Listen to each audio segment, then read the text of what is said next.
बनल बा कि ना पानी ले आवा था, बड़ी भूख लागल बा। देखा राजा हमसे बोला माँ। काहे रानी का भइल, काहे इतना खिसियात हऊ?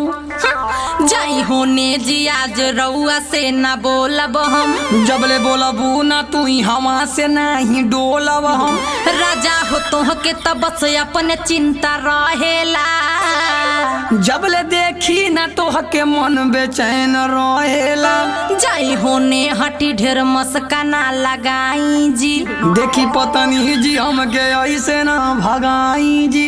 मोरे संभले हई ढेर मुँह मत बनावा तू। लगल बा भूख तनी खाना जाले आवा तू।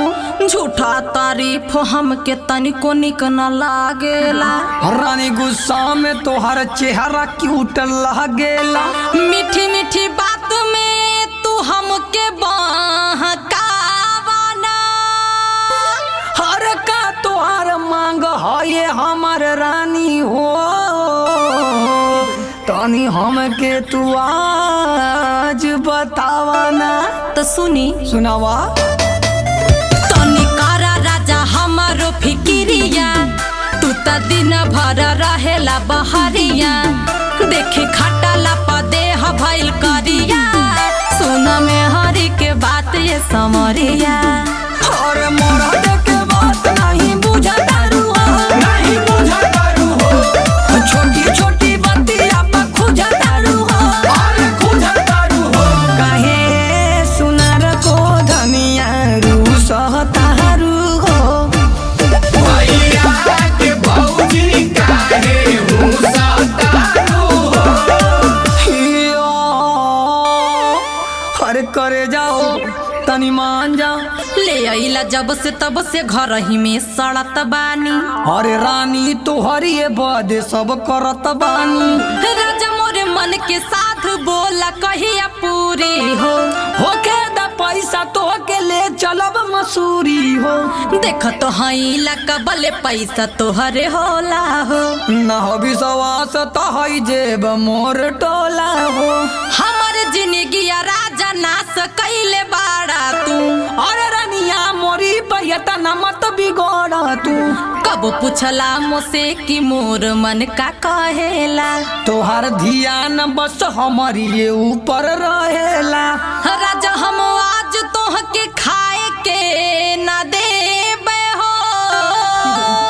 अरे तू ना देबू तय मोर धनी हो, तो हम खुद अपनिए से काढ़ी लेबै हो।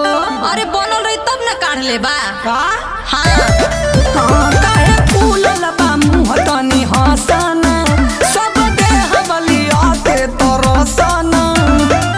अरे मरद बाड़ा नाम के तू हो, औरी ना बाड़ा कौनो काम के तू हो। मरद पके दाना बिगड़ तारू हो, बिगड़ तारू हो। काहे मोर बात ना समझ तारू हो, ना समझ तारू हो। गुस्सा में हुचा काहे मारह तारू हो। भैया को भौजी का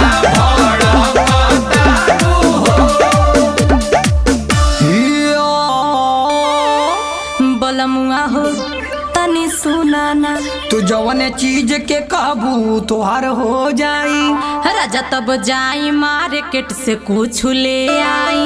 अच्छा एगो बात पूछी हमके तू बतावा ना।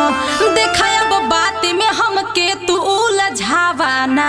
रहे दया हजरानी फेर कहियो किनी देबो। न तू दे बात का पर का बरवा बिन लेबो। देखा रानिया हमार मूड न सनकाव तू। हई किंतु परंतु राजा मोर हटावा तू। बड़ा कसी सहरानी तोहरे आवाज में। और एक बेर बैठा देता ये सैया जी, तनी हमरो के तू जहाजी में। अच्छा हाँ हो।